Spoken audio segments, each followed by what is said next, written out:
Em destaque no Panorama CBN. Lula sanciona a lei que endurece penas para roubo de celulares e crimes virtuais. Governo eleva a classificação indicativa de redes sociais e plataformas como o YouTube. Dólar cai a 4,91, menor valor em 2 anos e 3 meses. Arsenal da Inglaterra vence Atlético de Madrid e volta à final da Liga dos Campeões depois de 20 anos. E morre Guto Graçamelo, produtor que imortalizou trilhas sonoras de novelas. Panorama CBN. Olá para você que está aqui comigo, eu sou Leandro Gouveia e a partir de agora, em menos de 30 minutos, vou te contar as principais notícias do dia.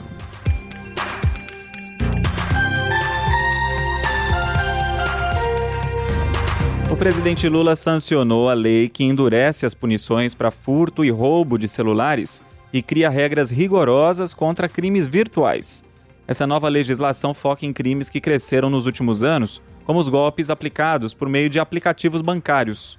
Um dos pontos centrais é a criação do crime de cessão de conta laranja. Agora, quem empresta a conta bancária para movimentar dinheiro de atividades criminosas de forma gratuita ou paga pode pegar de 1 a 5 anos de prisão. Antes, essa prática era enquadrada só como estelionato. A lei também cria uma regra específica para punir golpes feitos pela internet ou por meio da clonagem de celulares e computadores.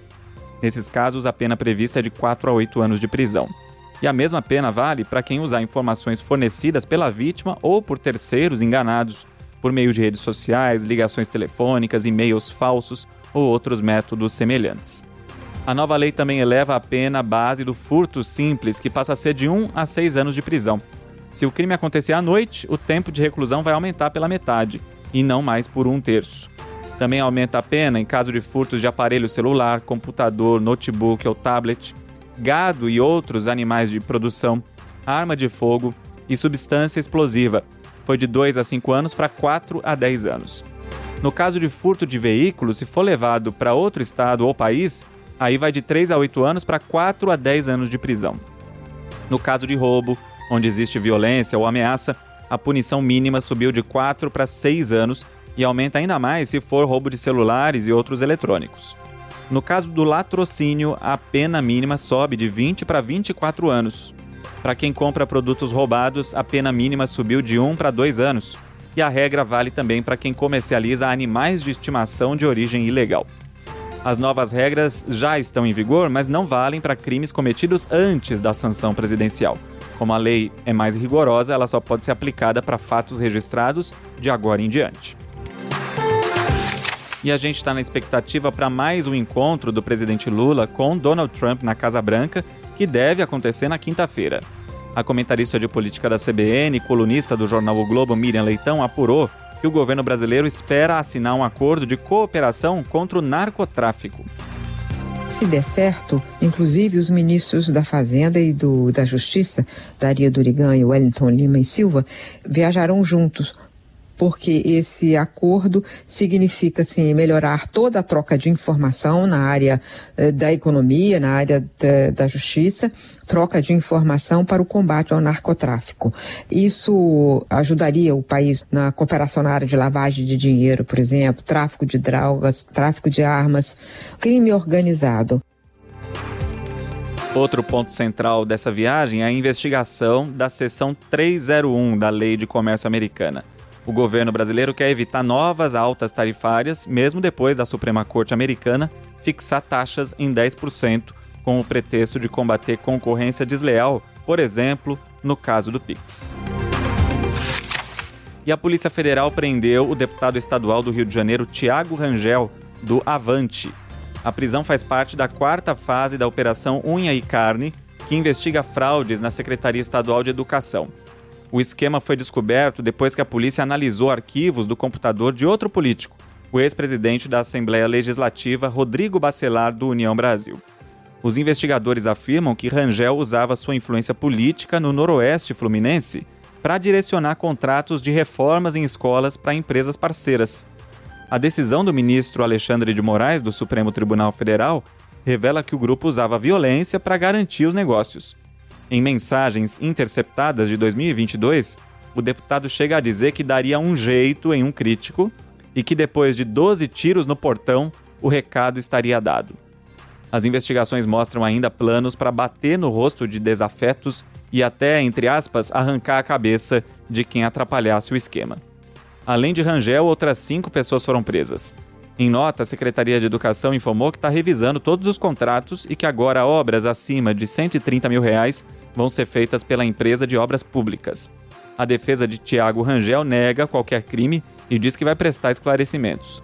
O advogado de Rodrigo Bacelar também afirma que as acusações não têm provas. Uma operação da Polícia Civil no Complexo da Maré, na zona norte do Rio, parou importantes vias expressas da cidade.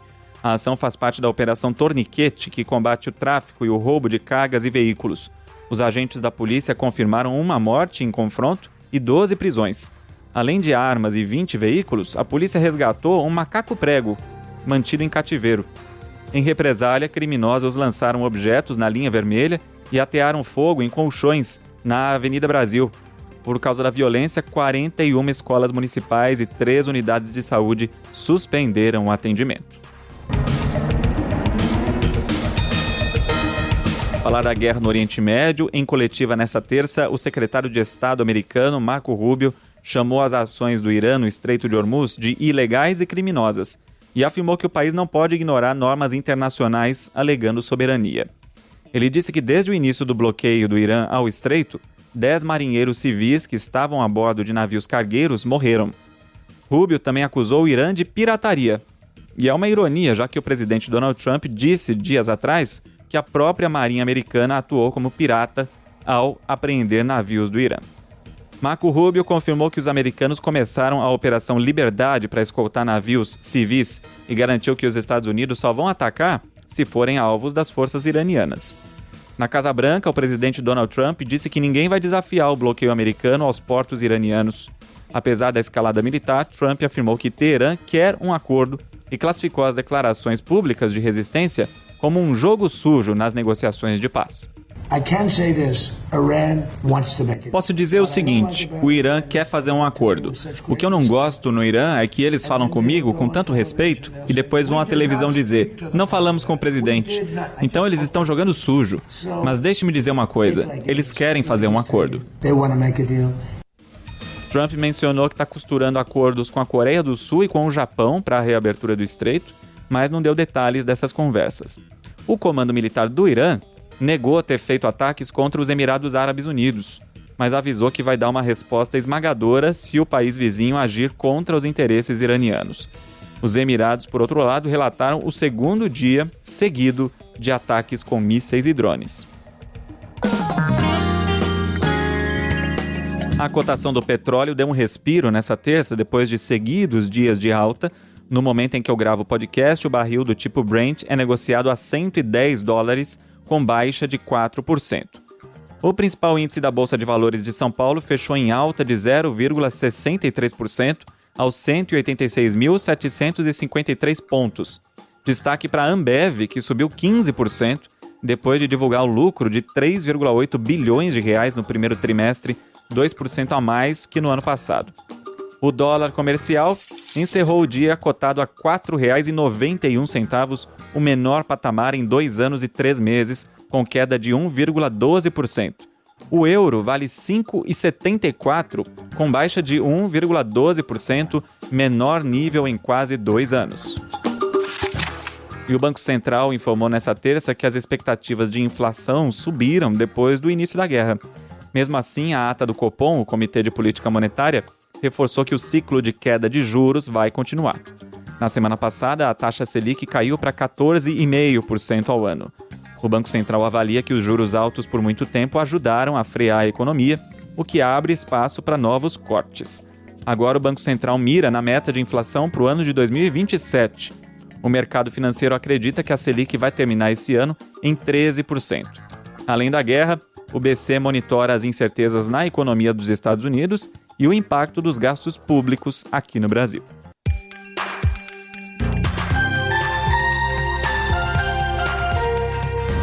E o presidente do Tribunal Superior do Trabalho, o ministro Luiz Felipe Vieira de Mello Filho, vai adotar medidas rígidas contra magistrados que faltarem ao trabalho para dar palestras pagas.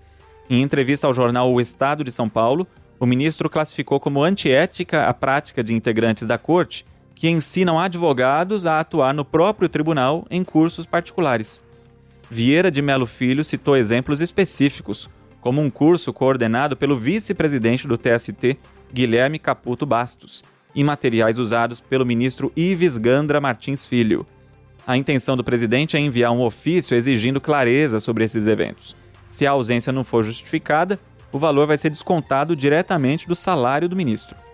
O presidente do TST defende que a transparência nessas agendas é fundamental para que as partes de um processo possam pedir o impedimento de um juiz por conflito de interesses em uma discussão semelhante à que acontece no Supremo Tribunal Federal. Uma proposta chegou a ser votada no TSE em 2023, mas foi rejeitada por apenas um voto de diferença. E o presidente do TSE também explicou à reportagem uma polêmica recente sobre a divisão entre juízes vermelhos e azuis. Essa classificação aí, segundo ele, surgiu originalmente em um curso para advogados ministrado pelo ministro Ives Gandra Martins Filho, que tem perfil conservador. Na visão de Gandra, os magistrados azuis seriam aqueles com uma visão mais empresarial e técnica, enquanto os vermelhos seriam os que defendem uma justiça do trabalho com forte causa social. Aí, ao ser questionado pelo Estado de São Paulo, Vieira de Melo Filho, que é visto como integrante da ala progressista, rebateu a lógica do colega, dizendo que se vermelho é defender o direito do trabalho e o que a Constituição nos atribui como competência, então que eu seja. O Ministério da Justiça e Segurança Pública aumentou a classificação indicativa do YouTube de 14 para 16 anos. A decisão, baseada em uma nota técnica do governo, aponta que a plataforma hospeda conteúdos prejudiciais como violência extrema, drogas e apelo sexual. A medida faz parte do ECA Digital, que tenta padronizar a segurança de menores na internet. O documento cita como exemplo a Novela das Frutas, uma série de animações feitas com inteligência artificial que viralizaram recentemente, você deve ter visto. Apesar da aparência inofensiva de desenhos infantis, os vídeos abordam temas pesados, como tráfico de drogas e abuso. A reclassificação tem caráter informativo. O selo de 16 anos deve estar visível nas lojas de aplicativos e antes do acesso ao site, mas o conteúdo não vai ser retirado do ar. O YouTube, que pertence ao Google, tem 10 dias para recorrer. Outras redes, como TikTok, Kawaii e Snapchat, também tiveram a idade mínima elevada para 16 anos. O descumprimento das regras do Estatuto Digital pode gerar multas de até R$50 milhões ou até a suspensão das atividades da empresa no Brasil. O governo também transformou a ANPD, a Autoridade Nacional de Proteção de Dados, em agência reguladora para fiscalizar essas plataformas. Agora, redes com mais de 1 milhão de jovens cadastrados precisam enviar relatórios detalhados sobre como fazem a moderação de conteúdo.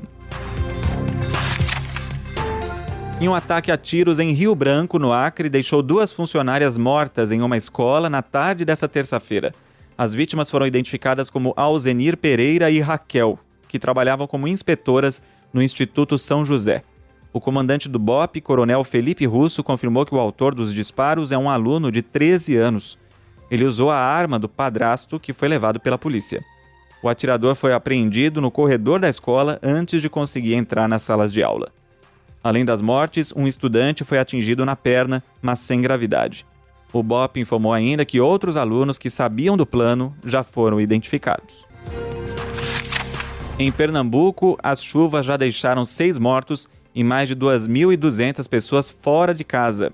Em Jaboatão dos Guararapes, um morador registrou o momento em que um homem, identificado como Jader, foi arrastado pela correnteza em cima de um pedaço de isopor na manhã dessa terça, mas apesar do susto ele passa bem.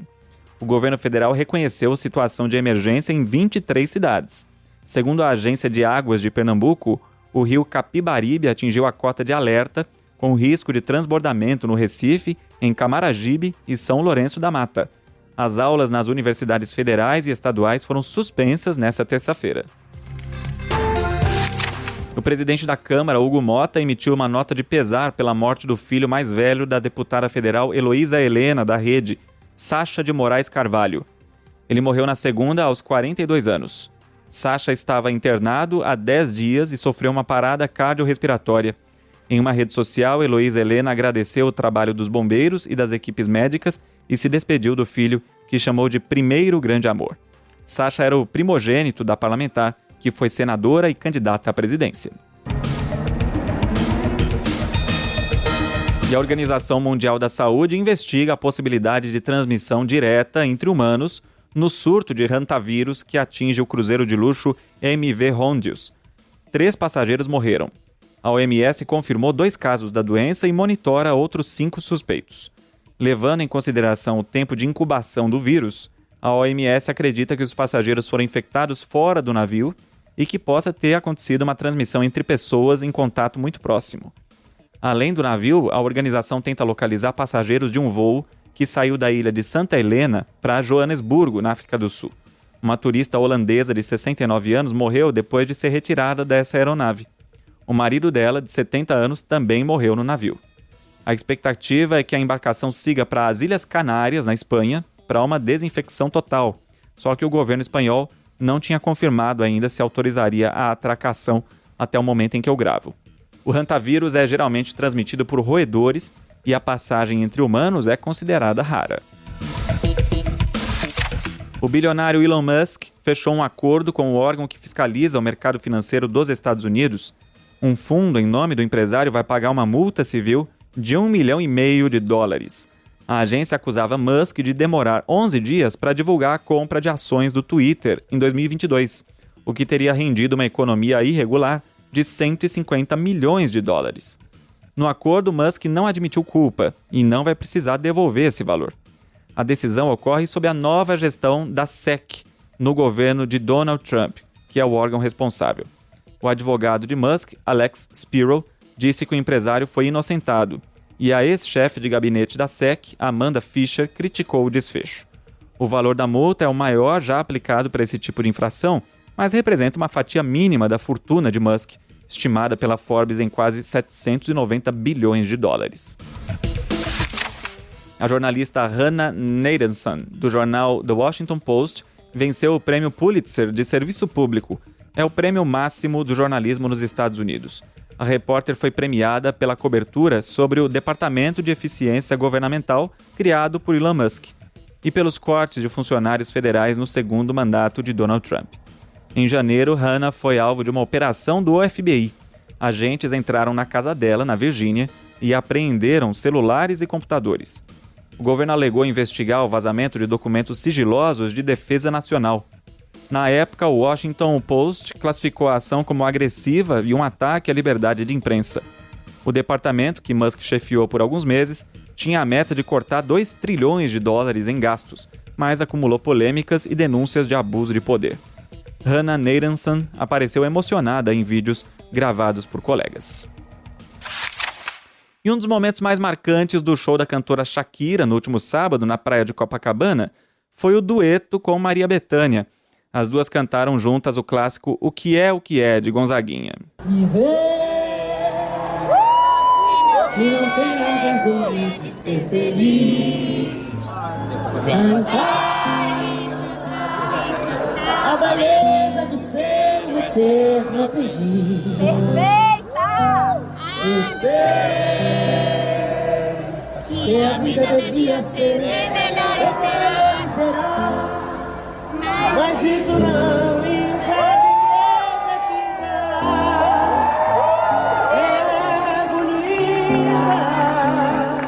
é bonita e é bonita.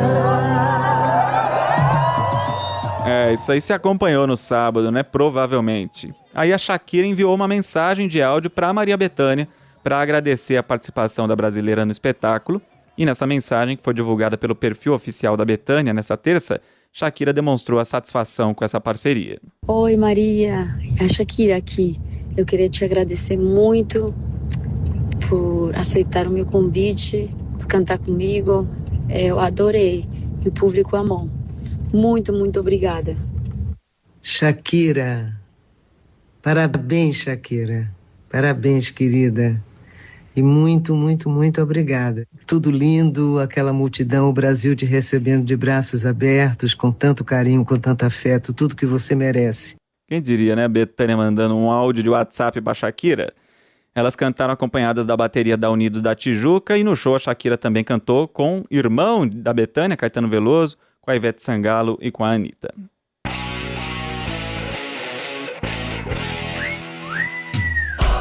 No futebol, o Arsenal da Inglaterra é o primeiro finalista da Liga dos Campeões da Europa.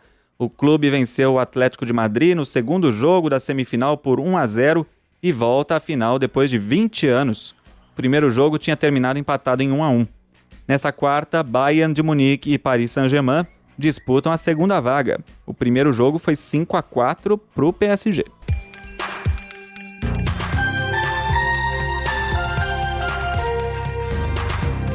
Antes da última notícia, convido você a mandar mensagem para o Panorama. Meu e-mail é leandro.gouveia@cbn.com.br. No Instagram é só procurar por Lê Reis Gouveia. Você já indicou o Panorama para alguém hoje? Manda o link aí pelo WhatsApp para quem você sabe que gosta de ficar bem informado, bem informada. Eu fecho essa edição com a despedida de um dos grandes nomes da música e da televisão brasileira, desses que ficam nos bastidores, mas têm uma importância imensa. O produtor musical, compositor e diretor Guto Graça Mello morreu no Rio de Janeiro aos 78 anos de idade. Ele estava internado há mais de um mês depois de sofrer uma queda. De acordo com familiares, a causa da morte foi uma parada cardiorrespiratória. Guto deixa a viúva, a atriz Silvia Massari, além de 2 filhas e 2 enteados. Carioca e filha de uma família de artistas, Graça Mello abandonou o curso de arquitetura na juventude para desenhar o som do Brasil.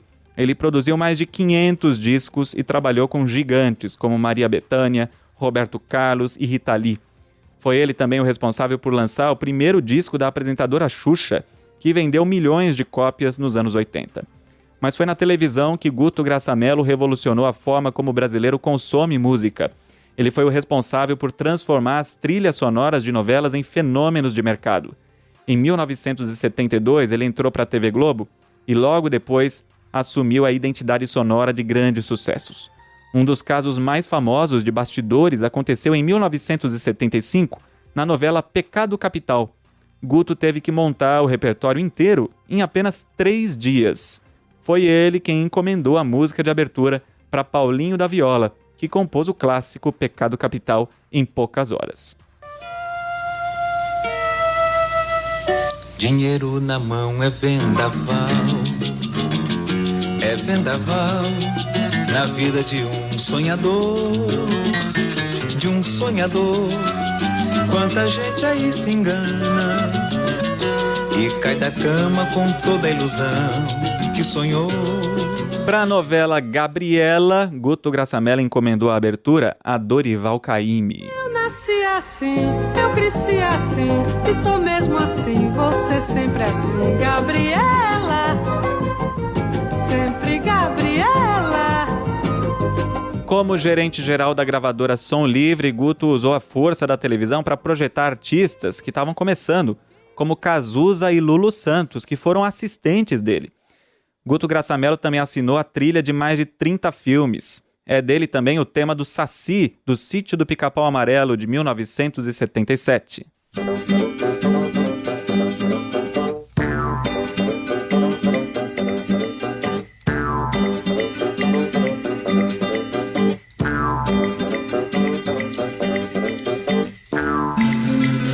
E ele compôs ainda o tema de abertura do programa Fantástico em parceria com José Bonifácio de Oliveira Sobrinho, o Boni.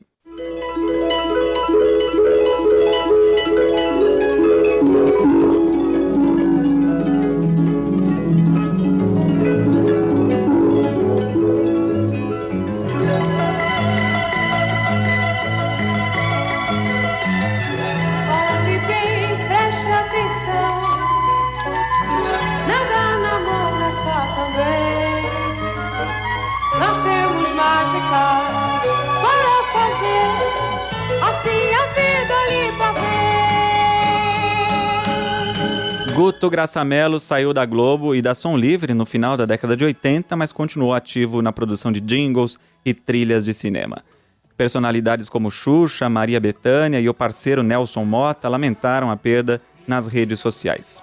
O velório será nesta quarta-feira, das 13 às 15 horas, no cemitério São João Batista, na zona sul do Rio.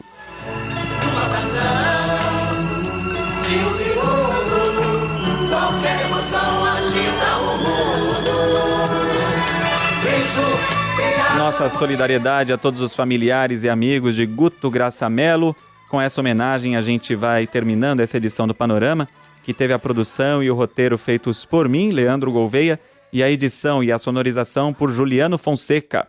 A próxima edição do Panorama chega às plataformas por volta das 7 da manhã, com Bianca Santos. E eu volto na sequência. Até lá. É fantástico, a idade da pedra, a homem de plástico, o show da vida. É fantástico, a idade da pedra, a homem de plástico, o show da vida. É fantástico.